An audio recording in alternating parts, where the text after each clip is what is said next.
Diqqat. Agar inson o'zini mana shu qimmat vaqtidan bir qismini ilmga ajratmaydigan bo'lsa, Alloh bunaqa bandani vaqtini 5 dan 4 qismini befoyda narsalarga sarflatib yuborishi mumkin.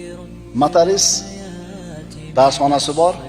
Bugun asrda darsga borish kerak. Aytadiki, motorni yig'ishim kerak, ulgumadim, ertamanga tayyorlab berishim kerak. Deydida 1 soatlik vaqtini qizg'anib darsga bormaydi. Haqiqatan dars uchun ajratilgan vaqtini ishiga buradi. Natija qanaqa bo'ladi? Natija qanaqa bo'ladi? Motorni chachdi, yig'di, hamma yo'lni qilib, endi yoqaman deganda qarasa, bir narsasi qolib ketib qo'ymagan. Endi sotishga yana bir 5 soat ketadi, yig'ishga yana bir 5 soat ketadi, uyqu ham ketdi. 1 soatlik vaqtini darsdan qizg'anuvdi, 8 soat, 10 soat, 15 soat vaqti ketdi. Demak, kishi o'zini qimmat vaqtini ilmga sarflaydi, Alloh taolo uni va oilasini xizmatida o'zi qoyim bo'ladi. Agar banda ilm majlisdan vaqtini qizg'anadigan bo'lsa, juda katta bir ehtimol bilan 5 dan 4 qismini vaqtini bema'ni narsalarga nima qildirib qo'yadi?